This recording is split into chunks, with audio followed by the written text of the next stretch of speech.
21절 말씀입니다. 신약성경 380페이지 베드로 전서 3장 21절 말씀 제가 봉독해 드립니다. 물은 예수 그리스도께서 부활하심으로 말미암아 이제 너희를 구원하는 편이 곧 세례라. 이는 육체의 더러운 것을 제하여 버림이 아니요 하나님을 향한 선한 양심의 강군이라. 아멘. 예, 오늘도 하나님의 은혜가 우리 가운데 충만하기를 간절히 소망합니다. 예, 이제 봄은 봄입니다. 그렇죠? 예, 그 꽃들이 동천에 이제 가장 만개했을 때인데 어제 비가 와갖고 그렇죠? 예, 아마 많이 오지는 않았지만 좀 나가보려고 하셨던 분들이 또 못 나가지 않았을까? 오늘 예배 끝나고 한번 쭉 가보셔도 좋을 것 같아요. 예. 어쨌든 이제 봄이 왔습니다. 예, 봄이 왔어요. 예, 우리 성도들의 가정에도 그동안에 움츠렸던 모든 것들이 다 해결되고 하나님의 은혜로 봄과 같은 그런 평안이 있기를 주님의 이름으로 축원드립니다. 오늘 말씀의 제목은 구원의 유익을 전하시는 방법 성례입니다. 우리가 제88문답에서 구원의 유익을 전하시는 방법을 세 가지를 우리가 살폈어요. 뭐가 나왔었습니까? 말씀과 성례와 기도입니다. 이 세 가지가 하나님께서 은혜를 통하여서 우리를 구원의 유익을 주시는 그러한 것인데 말씀에 대해서는 우리가 지난번에 살폈고 오늘은 성례에 대해서 이것을 좀 나눠서 할까 했는데 우리가 거의 다 아는 내용들입니다. 그래서 전체적으로 그냥 성례의 부분들을 오늘 한 번에 91번부터 97번까지 모두 7가지의 이 문답을 다 살피면서 성례가 무엇이고 우리에게 어떤 유익을 주는가에 대해서 한번 살펴보고자 합니다. 오늘 91문 우리 같이 한번 읽어볼까요? 91문 시작. 성례가 어떻게 효력이 되어 구원을 얻게 하는 방도가 되는가? 우리 답도 같이 읽어보겠습니다. 시작. 성례가 효력이 되어 구원을 얻게 하는 방도가 되는 것은 성령 자체로 말미암도 아니요 베푸는 자의 덕으로 됨이 아니라 다만 그리스도의 축복함으로 되며 또 믿음으로 성례를 받는 자 속에 성령이 역사하심으로 되는 것이다. 그렇죠? 구원을 받게 되고 우리 가운데 어떤 믿음이 생겨지는 이러한 과정이 성례를 통해서 주어지는 건 아니다라는 거예요. 아니 그러면 앞에서 분명히 구원의 유익을 전하는 방법이 성례라고 그랬는데 그러면 구원을 얻는 것이 아니라면 성례를 왜 합니까? 그게 아니라 믿음을 예수 그리스도를 믿기로 고백하고 그리고 그 믿음으로 이 성례에 참석할 때에 그러한 은혜를 입게 되는 거예요. 구원의 확신을 얻게 되고 그것이 우리 가운데 구원의 표가 되는 역사가 일어나는 거지 단순하게 그냥 내가 열심히 좀 믿어볼까? 또는 내 어떤 공로로 이렇게 열심을 다했으면 나는 세례받을 자격이 있어. 나는 뭐 구원받을 자격이 있어. 그런 의미로서 성례에 참석하는 것이 아니다라는 거예요. 오직 예수 그리스도께서 우리를 구원하시기 위하여 그 자신을 내어주신 피와 물을 다 쏟으시고 그 살을 찢기심으로 인해서 그것을 기념하여 성찬을 행하고 또 예수 그리스도의 이름으로 가서 세례를 삼위 하나님의 이름으로 세례를 베풀고 그러므로써 그 가운데 우리가 구원에 이르는 믿음으로 우리가 갖게 되는 것은 바로 성령의 역사인 것이고 그렇게 해서 이루어지는 것이지 내 노력은 아니다라는 거예요. 하나님의 선물로 주어지는 것이다. 그것을 여기서도 사실은 강조하고 있는 거예요. 베드로전서 3장 21절 우리가 읽었던 본문의 말씀을 다시 한번 보면 물은 예수 그리스도께서 부활하심으로 말미암아 이제 너희를 구원하는 편이 곧 세례라. 이는 육체의 더러운 것을 제하여 버림이 아니요 하나님을 향한 선한 양심의 강구다. 그래서 세례를 통하여서 우리는 뭐예요? 단순하게 우리 죄 씻고 이제 이제는 마음대로 가서 살아도 되겠구나 그런 의미가 아니라 오히려 하나님을 향하여서 이제 예수 그리스도만을 위해서 오직 하나님의 말씀대로 하나님의 자녀로 살겠습니다라는 그런 각오가 있고 그러한 새로운 시작이 이루어지는 게 어떻게 보면 성례다라는 거예요. 그런데 이러한 것을 참여함에도 불구하고 그냥 과거의 옛사람의 모습을 그대로 가지고 있고 또 그러한 어떤 모습들을 내 가운데 있으면서 하나님에 대한 어떠한 특별한 믿음의 마음도 없고 믿음의 고백도 없고 예수 그리스도에 대한 믿음의 고백도 없으면서 그냥 세례만 받고 그냥 성찬에 참여한다? 그건 구원과 관계없다라는 거예요. 그런다고 해서 구원이 주어지는 게 아니다. 오직 예수 그리스도의 축복과 성령의 역사로만 가능하다라는 거예요. 그랬을 때의 성례가 우리 가운데 구원의 유익을 주는 것이 될 수 있다. 그렇게 말씀하고 있는 겁니다. 92문으로 넘어가 보겠습니다.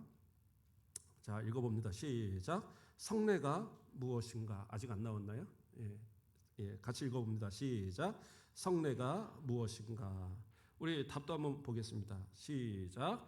성례는 그리스도께서 세우신 거룩한 예식인데 그리스도와 그 새 언약의 유익을 깨닫는 표로서 표시하여 인처 신자들에게 적용하는 것이다. 그렇죠. 새 언약, 구원의 언약이죠.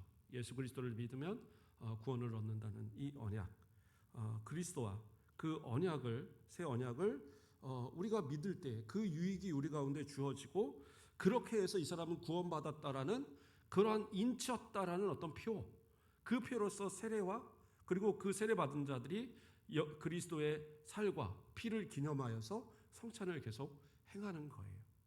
그러니까 우리 가운데에 이러한 그리스도와 또 이 새 언약의 이 유익을 우리가 믿고 그것을 깨닫고 누리게 되는 것, 이것이 이 세례를 받고 성찬에 참여하는 이유인데, 이 성례에 참여하는 이유인데, 앞에서 말하는 이러한 것과 전혀 관계없이 믿음도 없이 하나님에 대한 어떤 신앙도 없이 그냥 그러면서 때가 되니까 세례 받고 때가 되니까 성찬 참여하고, 그것은 결코 구원에 이를 수 있는 것이 아니다라는 것을 성례를 설명하면서 또 다시 설명하고 있는 말씀입니다.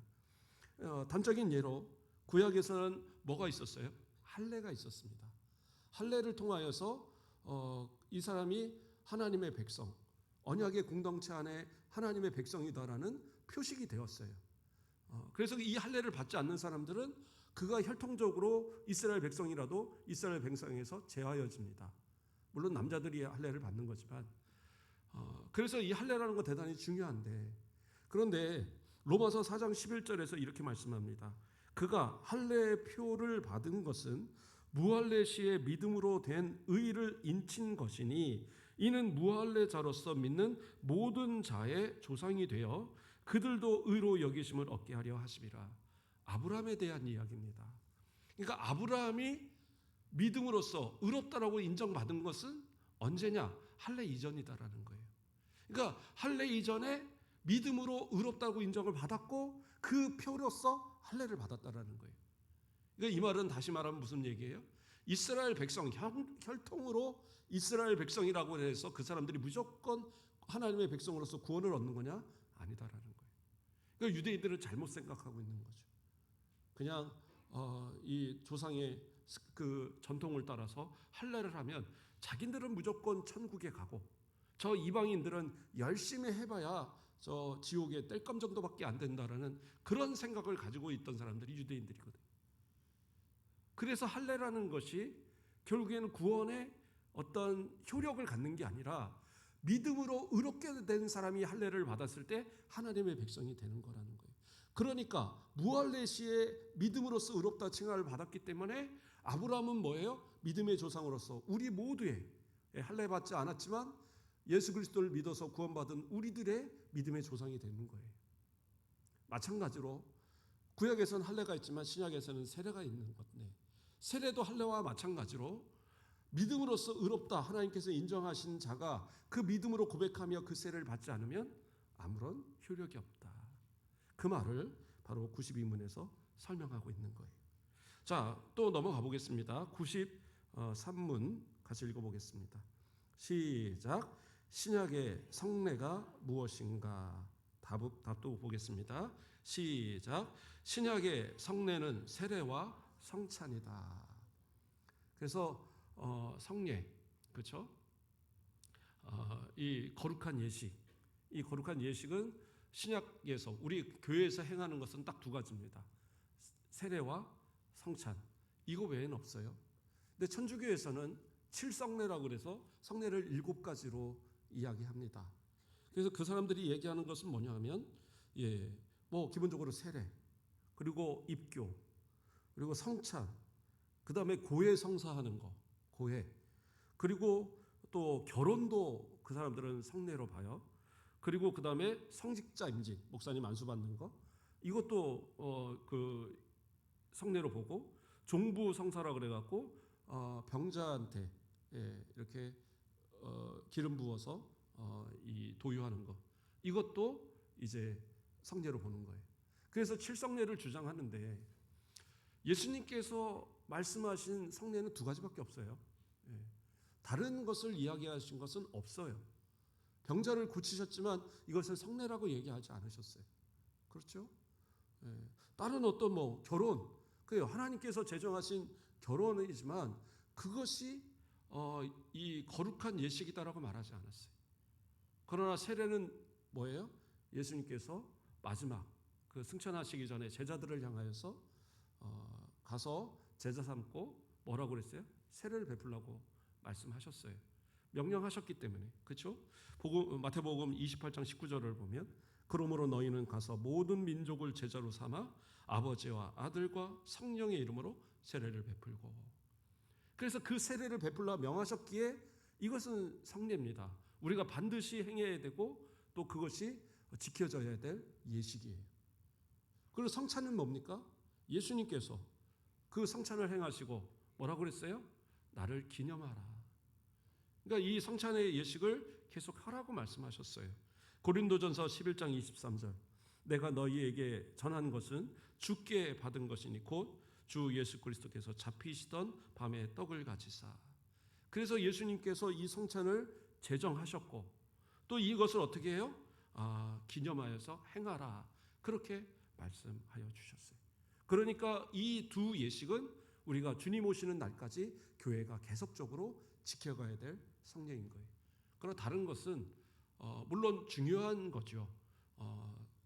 이 결혼도 예식으로서 우리가 예배로 모든 것을 해야 되는 거고 당연한 거지만 장례도 마찬가지로 예배로 하고 다 하지만 성례는 아니다. 거룩한 예식은 아니다라는 거예요. 자, 그래서 이 두 가지가 우리는 지켜져야 되는 거예요. 자, 그 가운데 93문을 같이 읽어보겠습니다. 또 시작. 세례가 무엇인가? 우리 답에 대해서 또 살펴보겠습니다. 시작. 세례는 물을 가지고 성부와 성자와 성령의 이름으로 씻는 성례인데 우리가 그리스도에게 접합됨과 언약의 모든 유익에 참여함과 주님의 사람이 되기로 약조함을 표시하여 인치는 것이다. 그렇죠. 우리가 보통 이제 아는 것은 세례라는 것은 죄사함의 표다라고 우리는 보통 외우고 또 그렇게 알고 있어요. 또 세례 문답에서도 그렇게 나오고. 그런데 단순하게 죄 씻음의 표만이냐? 그것은 아니다라는 거예요. 더 큰 의미를 갖고 있다라고 여기서는 얘기하는 거예요. 뭐예요? 그리스도와의 접합됨. 다시 말해서 그리스도에게 연합되어지는, 우리가 예수 그리스도 원가지 되시는 예수 그리스도 앞에 접합이 되어서 우리는 이제 그리스도인들이 되어진 거예요.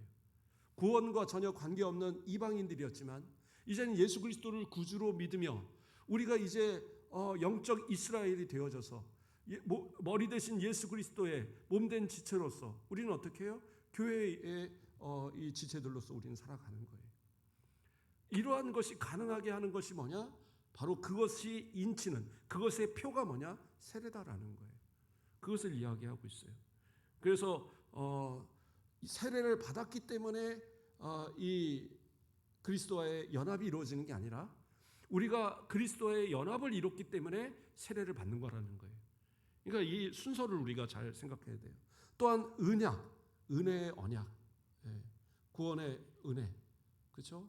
또한 우리에게 주시고자 약속하신 모든 은혜가 어떻게 해요? 우리 가운데 있어질 것을 믿고 그리고 이 세례를 받을 때 그 은혜 언약에 받을 자격이 있다라는 것을 표시하는 것이 바로 이 세례라는 거예요. 그래서 세례를 받았다 그러면 그 사람은 우리 순천 가옥교회 성도 더 나아가서는 예수 그리스도를 믿는 성도로서 인정을 하는 거예요. 어디를 가서든지 저는 세례 받았습니다. 그러면 더 이상 세례를 요구하지 않아요. 혹시 이단에 가면 너 거기서 받은 세례 가짜야, 세례 받지 마 할지 모르겠지만, 그러나 정상적인 모든 교단 안에서는 우리의 합동교단뿐만 아니라 통합, 무슨 감리교, 성결교 할 것 없이 정상적인 이단이 아닌 일반적인 모든 교단에서는 성부, 성자, 성령의 이름으로 세례를 받으면 다 인정을 해요. 근데 어떤 분들은 또 그런 분들이 있어요. 내가 옛날에 세례를 받았는데 생각해 보니까 그때 믿음도 없이 세례를 받은 것 같은데, 목사님 믿음으로 세례 받으라고 그랬으니까 저 다시 믿고 세례 받으면 안 될까요? 실제로 이런 분들이 되게 많아요. 그래서 어떤 분들은 한 3-4번 받았대요. 왜 그러냐고 그랬더니 별로 효력이 없는 것 같아서 다시 받고 그랬다는 분, 제가 실제로 저한테 그런 얘기를 하신 분이 있었어요. 자기가 한 3번을 넘게 받았다고. 군대에서 한번 받고 어태에서 받고 이건 아닌 것 같아서 다시 한번 받고 그렇지, 그런 것은 아니에요. 어느 교단, 어느 교회에서 받았든지 그것이 저 이단에서 무슨 누구 문선명 이름으로 안선홍 이름으로 막 그렇게 받았다면 그거는 가짜죠. 안 됩니다. 그러나 성부, 성자, 성령의 이름으로 세례 받은 것은 효력이 있는 거예요. 자, 그래서 그렇게 세례를 받은 사람들에게 있어서는 바로 그 은혜 언약을 받을 만한 그러한 자격이 있다는 것이 인치셨다라는 것이 여기서 말씀하고 있는 거예요. 또 어떤 경우가 있습니까? 이 주님의 사람으로 되기로 약조한다. 그렇죠? 믿음의 고백. 그래서 이것을 확인해야지 그래야지 세례를 베풀죠. 그것이 이제 95문에서 또 나옵니다. 제 95문 같이 읽어보겠습니다. 시작. 세례는 어떠한 사람에게 베푸는가? 자, 여기서 이제 답입니다. 시작. 세례는 불신자들이 그리스도를 믿고 고백하며 그에게 복종하는 데까지 이르러야 베풀 것이요, 또 입교한 자의 자녀에게 베푸는 것이다. 이렇게 말씀하고 있어요. 그러니까 세례라는 것을 아무한테 사실은 주는 게 아니에요. 군대에 가면, 요즘에도 그런지 모르겠는데 목사님들이 군대 세례 주러 가요. 그러면 신병 교육대 막 이런데 그 논산 훈련소 이런 데서 초코파이 준다니까 우르르 다 왔는데, 또 선물 준다니까 세례 받을 사람 그걸 다 세례를 받는 거예요. 그럼 그게 옳으냐? 사실은 옳은 건 아니에요. 물론 그렇게 해서라도 예수 그리스도를 믿겠다고 말하고 세례를 받아서 나중에라도 교회 다니면 되는 거 아니냐? 그런데 그 믿음이 정확하게 확인되지 않으면 세례를 베푸는 것이 사실은 아니에요.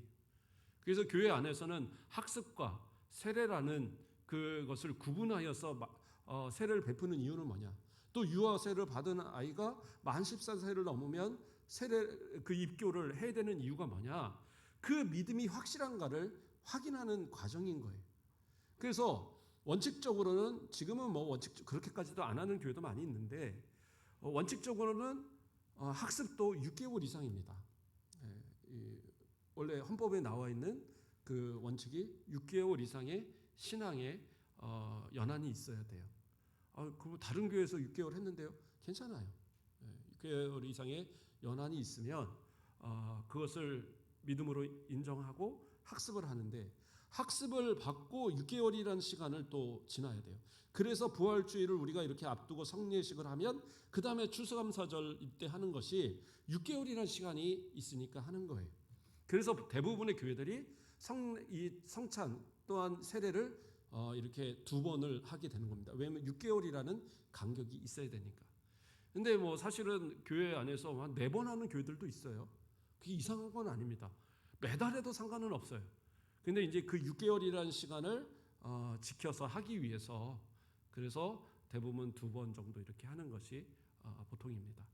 자, 그래서 그 신앙을 확인하고 그리고 나서 세례를 베푸는 거예요.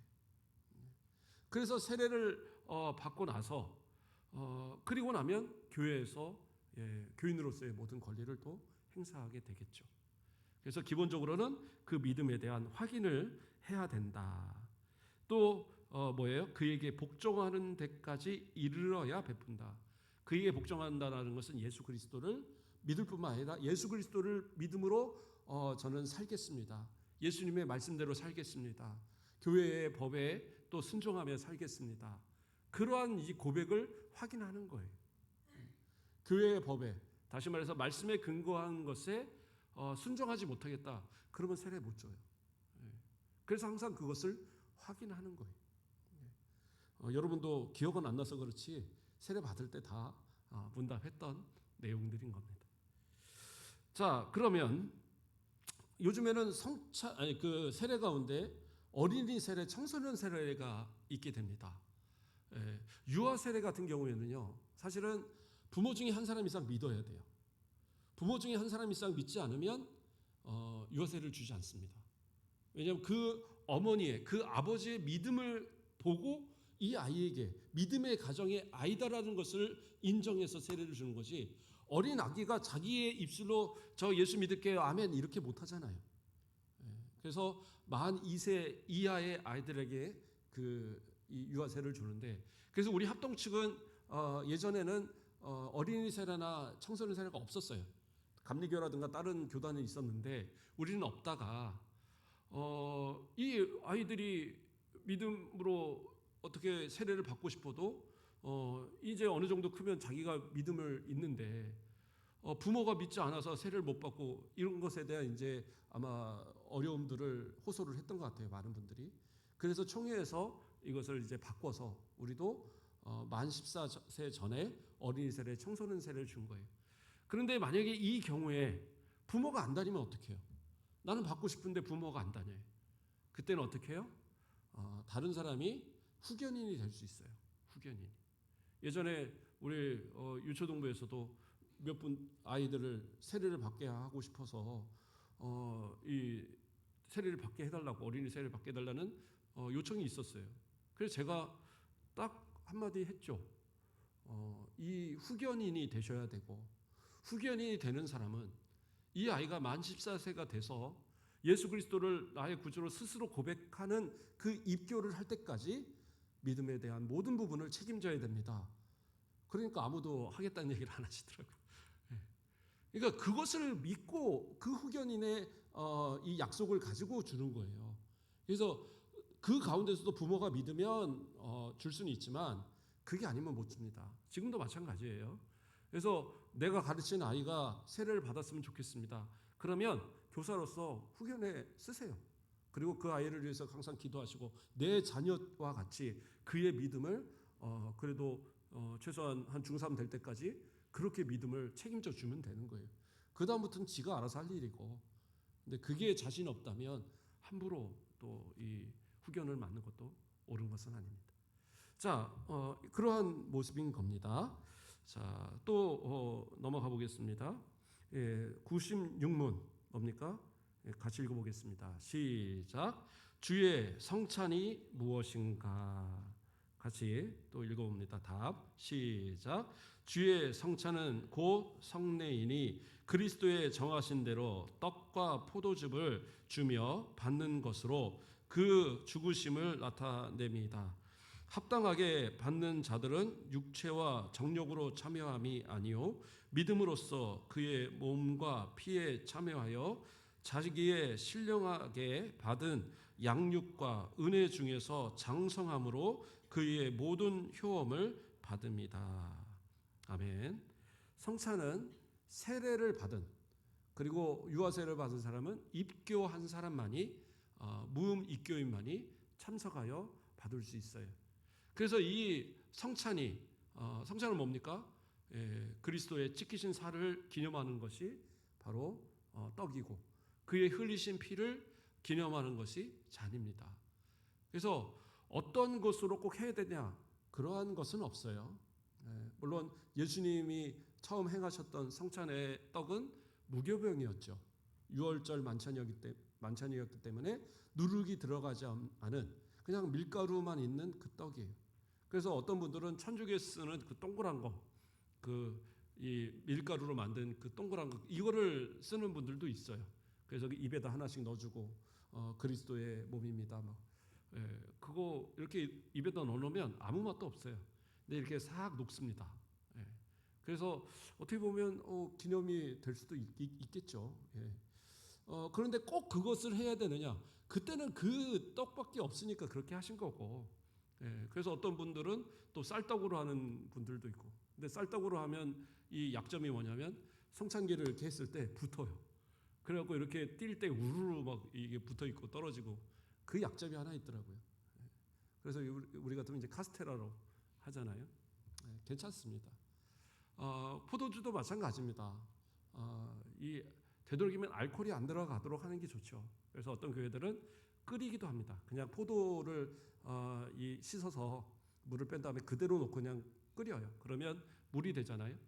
물이 나오잖아요. 그것을 꽉 짜서 이렇게 보관을 하면 장기간 보관은 어렵겠지만 알코올은 생기지 않죠.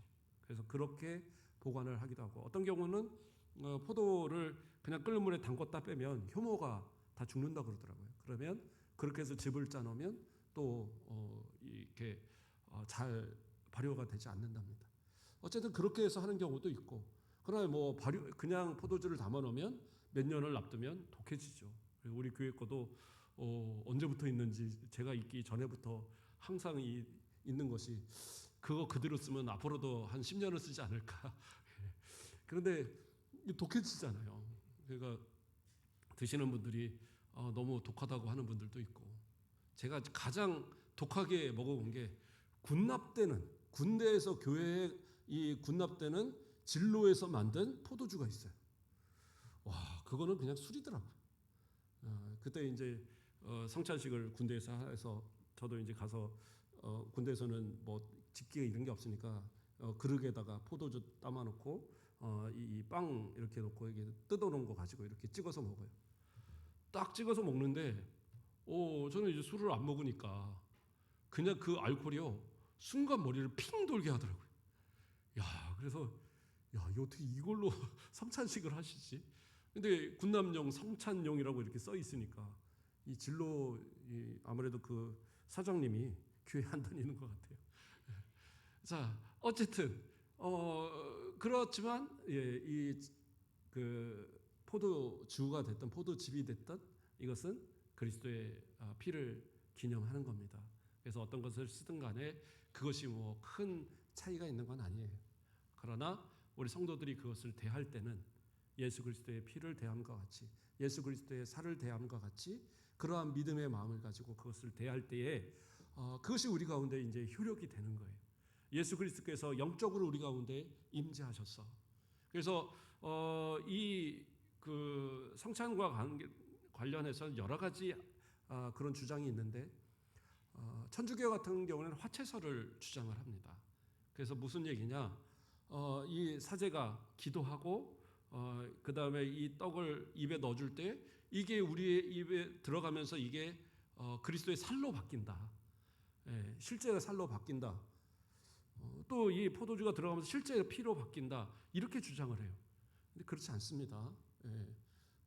그렇게 되면 우리가 식인종이 되겠죠. 그건 아니고. 그래서 쯔빙글리 같은 경우에서는 기념을 얘기했어요. 기념만 된다. 기념하라고 했으니까 기념이다.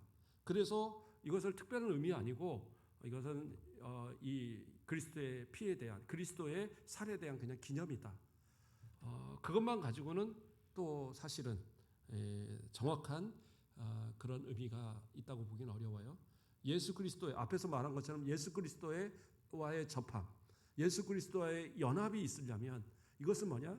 영적으로 우리 가운데 임재하셔서 우리가 믿음으로 그것을 받을 때 우리 안에서 함께 하시는 연합의 역사가 있다라는 거예요. 그것이 우리가 갖고 있는 그러한 성찬에 대한 그러한 교리입니다. 자, 그리고 또 이어서 우리가 또 살펴보도록 하겠습니다. 마지막 97문 같이 보겠습니다. 시작.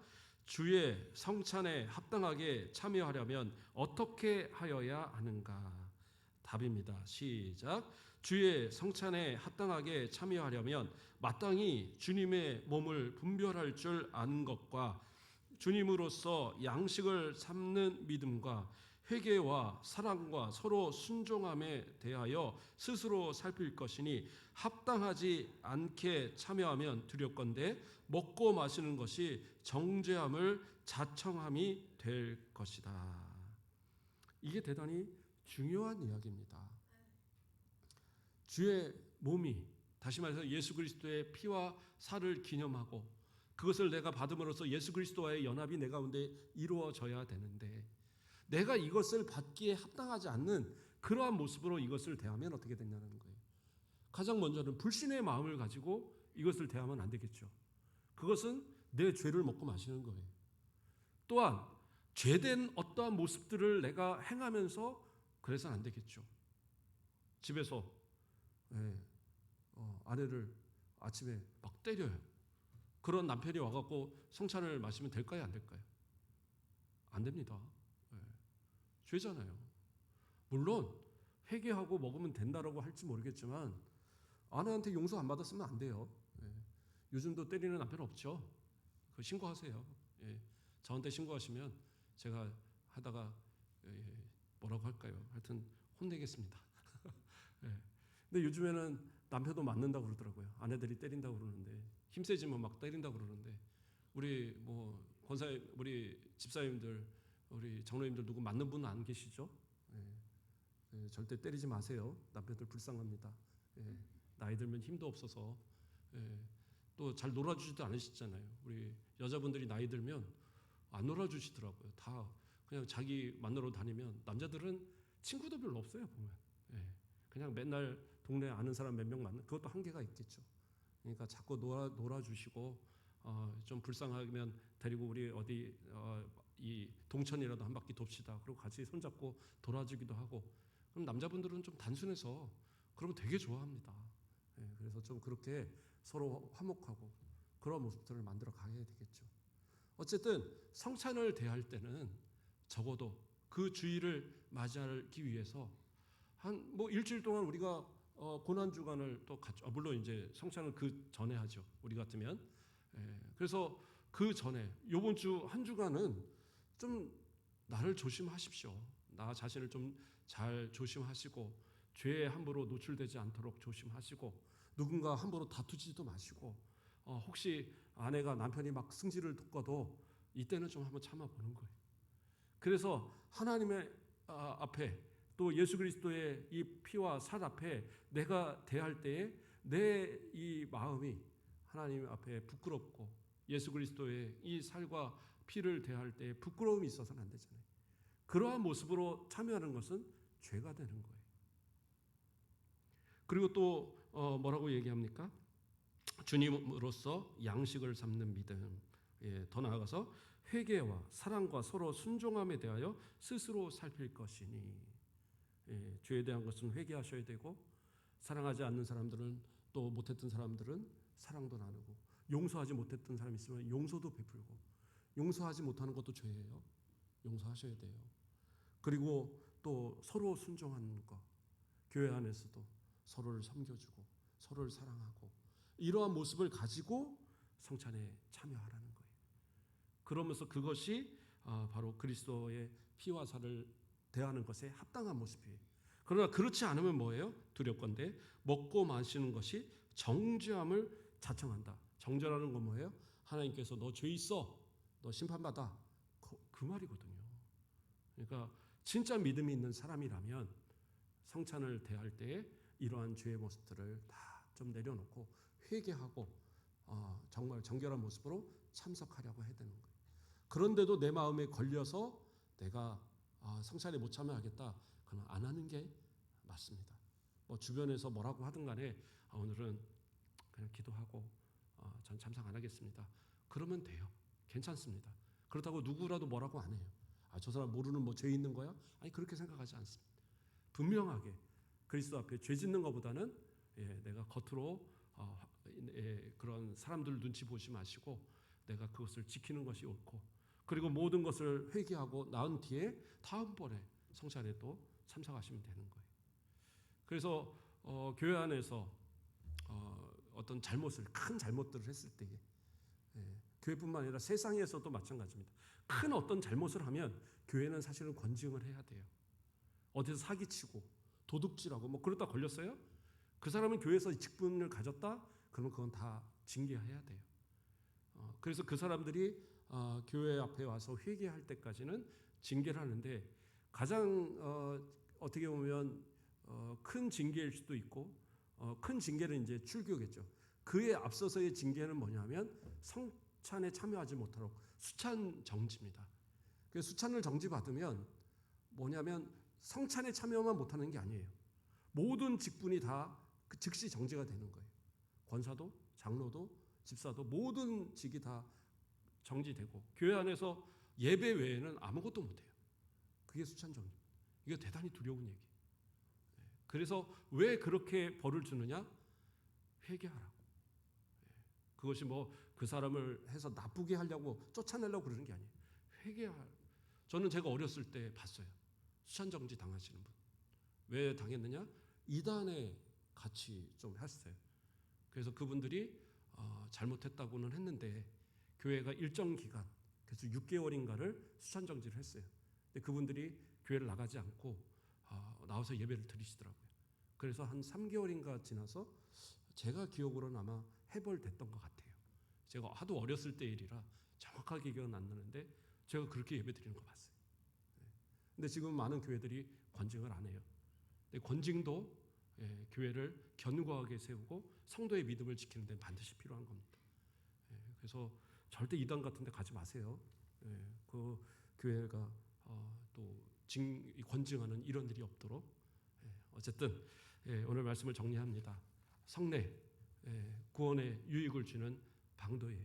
그러나 이것이 무조건 성찬이, 세례가 우리를 구원을 이끄는 무조건은 아니에요.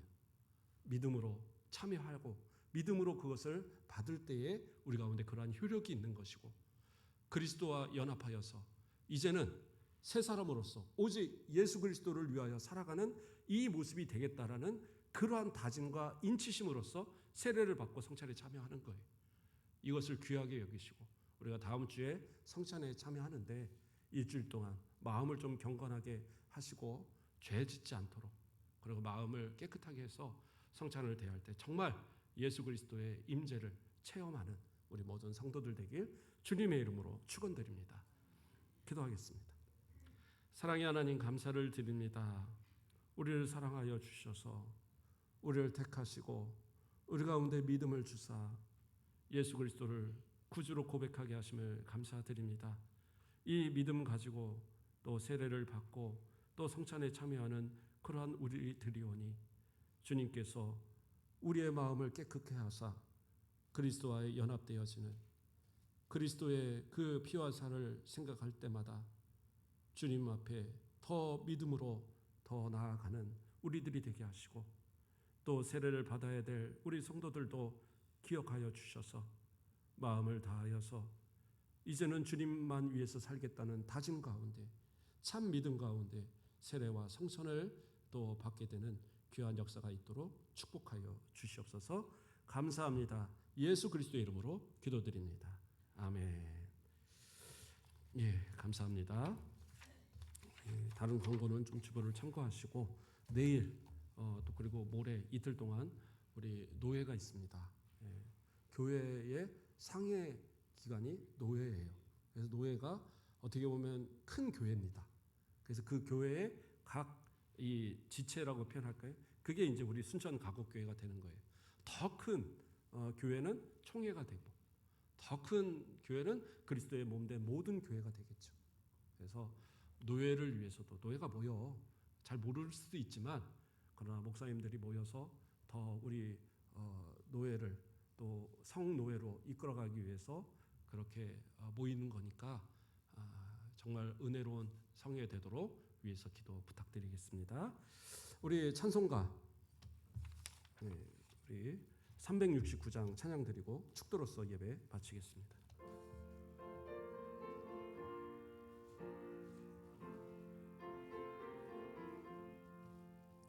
죄짐 맡은 우리 구주 어찌 좋은 친구인지, 걱정 근심 무거운 짐 우리 주께 맡기세. 주께 고함 없는 거로 복을 받지 못하네. 사람들이 어찌 어찌하여 아랠 줄을 모를까. 시험 걱정 모든 괴로움 없는 사람 누군가. 부질없지 낙심 말고 기도 드려 하래세. 이런 진실하신 친구 찾아볼 수 있을까. 우리 약함하시오니 어찌 아니하렐까.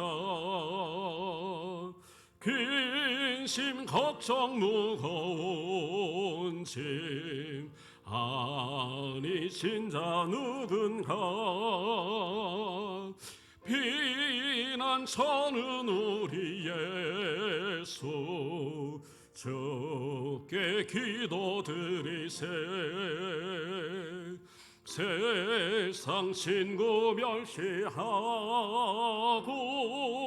너를 조롱하여도 예수 품에 안기어서 참된 위로 받겠네. 아멘. 이제는 우리 주 예수 그리스도의 은혜와 주 하나님 아버지의 극진하신 사랑과 성령님의 감화 감동 위로 교통 충만하신 역사가 오직 주님의 은혜 안에 믿음으로써 날마다 주의 피와 살을 기억하고 합당한 삶을 살아가기를 소망하는 우리 사랑하는 모든 성도들의 머리 위에, 그 가정 위에, 기도하는 제목 위에, 자녀들 위에, 치료하는 모든 성도들 위에, 우리 순천 가곡교회 위에 이제로부터 영원토록 함께 있을지어다. 아멘.